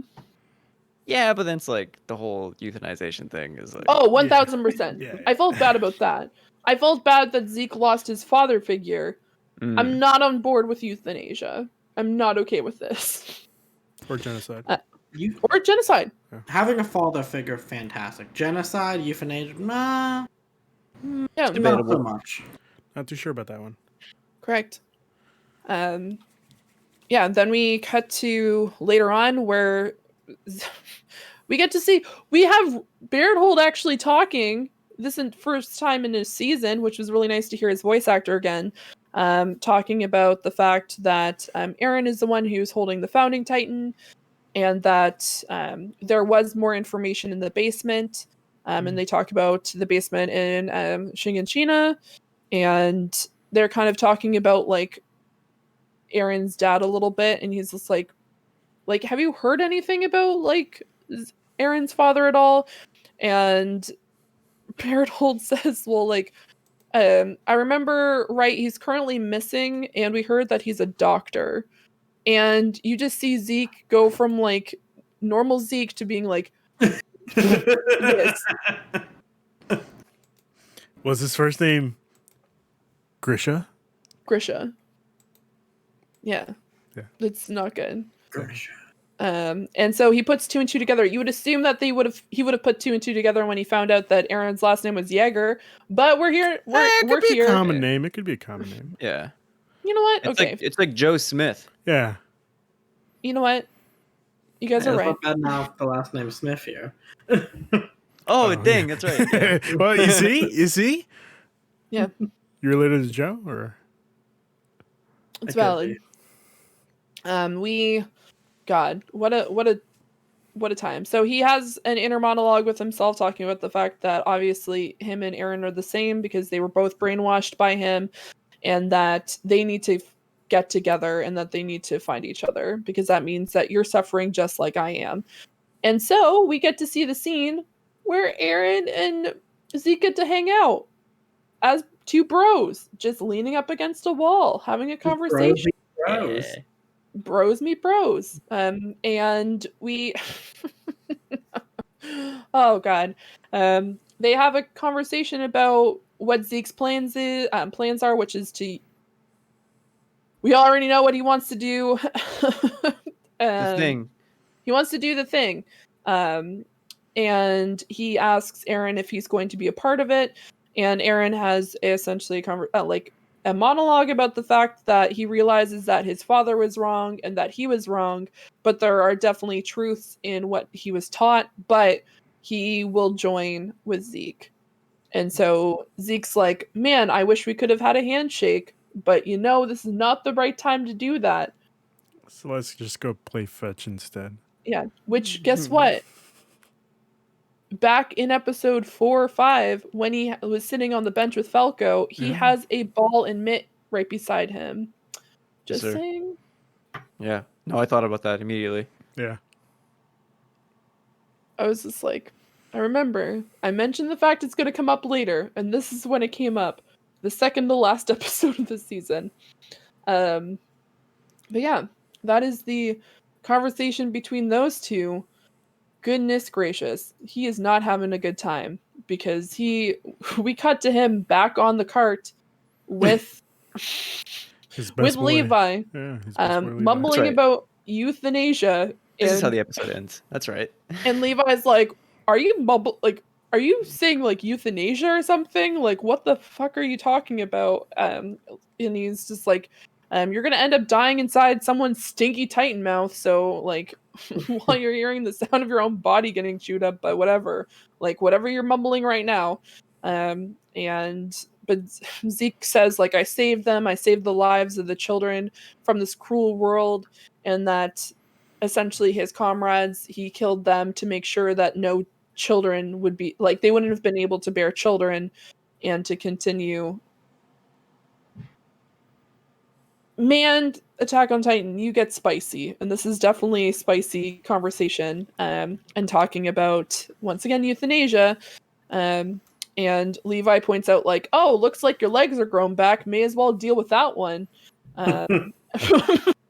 However, he's quickly stopped by Zeke saying, "Watch me, Mr. Xavier," and proceeds to move his neck back and screams as he pulls the thunder rod, and it explodes with Levi flying through the air with full-on impact, and Zeke also flying in the air, and Levi's horse getting caught on fire. And Levi's face like... Yeah. He is not having a good time. Also, just like out of everything that Levi had to lose these 2 episodes, like he lost everyone again. And his because legs. of Eren. And his trusty steed. Yeah, he lost his horse. And his Yeah. legs. He lost his fucking horse. Well, we don't know that, right? Spoilers. don't know that. It's on. I mean, We it's don't. on fire. Yeah, like he was Horses right don't do in front of well an on explosion. fire. Come on, you're telling me he didn't lose the use of his legs? Come on. A lot of armor. I don't know. Yeah. Okay. So Until I see it. and then we see Hanji for a quick moment. That's a We see Levi in a wheelchair next episode. Because he lost his legs. Fee, come on, didn't keep lose. up. Oh my god. Oh my god. And then he's really, 5'0". I mean, That's ironic because his name is Levi, like the jeans, and he has no legs. Oh my god. why are There's we on the layers to this. Hamilton? Yeah, I know. Sorry. My apologies. I was like, I'm not prepared for that. I just God. There's a lot. One episode whole- left. Sorry, continue. And then a movie, rumored. Oh, it's either a movie or another season, like a part of the season. Because where they're at right now, if I had to skim through the next chapter, I forgot how bad of a cliffhanger the next chapter is. Like, people are gonna be mad. so People are gonna have not a good time. essentially, we're missing 16 chapters left after the next episode. Almost 20? Oh wow! Damn, and you want to turn that into a movie? That movie better be at least, 4 hours and 2 minutes long. I was That's talking to a friend, and he's just like, "Oh yeah, they're just gonna put the next 20 chapters into one episode." I'm like, "What? 1 minute per chapter? Like, good luck!" Like, Bam, bam, bam, Yeah. bam, bam. fucking monologues, fucking conversations. You Things No more happen. Eren monologues. We're out of Eren monologues. You just see Oh my Erwin in heaven, and he's like, "Yeah, we didn't really know how to end this, so." Oh my god. Oh, Aaron wakes up and he's actually in the King of Queens show. My eyes are getting weary. My back is getting tight. Oh man. Are you the king of Queens, Ruben? Is that you? No, unfortunately, I'm not. But that's a great show. I've never watched it. Oh well. You should, if you can. I have a bunch of anime to watch. Yeah, but like this Yeah. is anime in its purest form. But I need to watch. I need to like actually watch My Hero. Yes, No, yes, you you don't. actually really do. We'll see what happens with that. We're at an hour and 55 minutes. Do we want to Yeah, say that anything? feels right. Yeah. Any closing thoughts? Closing arguments? Fee? Can't wait for next episode. Lots to think about. Yeah. Euthanasia. Is wrong. I should let me Is finish. wrong. Let me finish that sentence for you, Ryan. It's wrong, and so is genocide. All right, guys, let's do some plugs. Fee, where could people Oh, find you? you just asked Fee? What? Well, you had think about said next- you just said it's wrong. Lots to think about. Did you want to have a good stand for euthanasia, Christian? No. All I wanted to say was I had a friend who thought episode 16 was the final, and he's like, "How are they gonna end it?" And it's like, "Oh, no. There's supposed to be like something after." So I'm excited to see the They cliffhanger at don't the say very Full least. Metal Alchemist this thing. Amazing, we'll love it. I would literally quit. I would quit this entire series, and I would not feel bad about it if they did that. His Brotherhood was really bad. Oh my! Oh.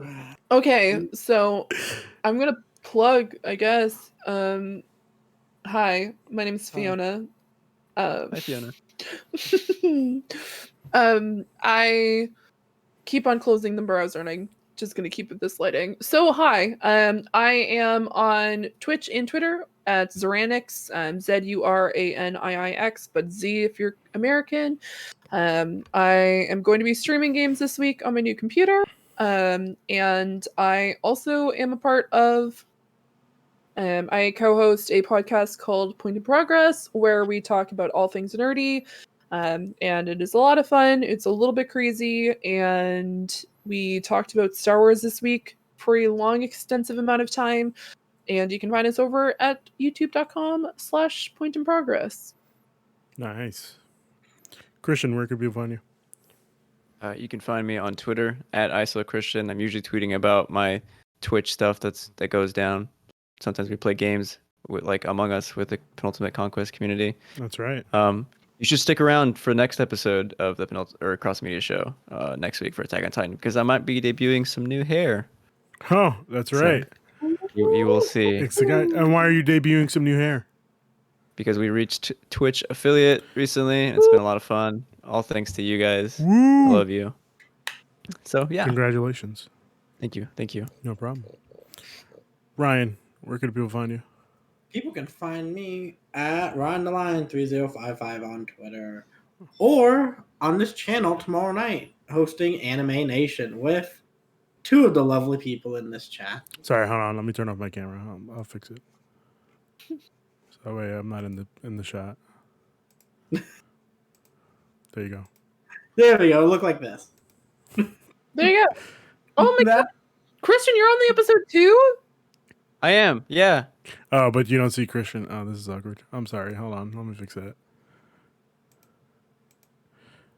Okay. Oh yeah. You can see it all. Yeah, sorry. It's okay. Cool. Yeah, I got nothing to say. Are you okay, Ruben? No, I got nothing to say. I was gonna plug some stuff, but I think we've plugged it already this week. It's only Tuesday, guys. It's only That guy Tuesday. Tuesday. Tuesday, my dudes. Thank you very much. Check out Marvel Mondays. Yes, Marvel Mondays initiative. Check it out. Yeah. YouTube.com/something. I'll put it in the group. I'll put it in the description. I am very hungry right now. So with that being said, Have a good night, guys. Ryan, I didn't know you had a dog till just now. I have a dog. Yeah, He's a Where's pug. the dog? What the he's a pug. yo? I did not know that at all. He's a great dog. Look at him. Fuck, I want a dog so bad. Oh, me too, man. Me too. All right, Wait, guys. and then Fiona's pet is coming right now. Oh my god, that's adorable. She hates it. She hates everything about this. She's like, leave me alone. Oh god. You got that too, Christian. Yeah. Well, guys, thank you for joining me once again for You're the good. penultimate episode of us talking about Attack on Titan, the final season. Appreciate it. We'll see you next week.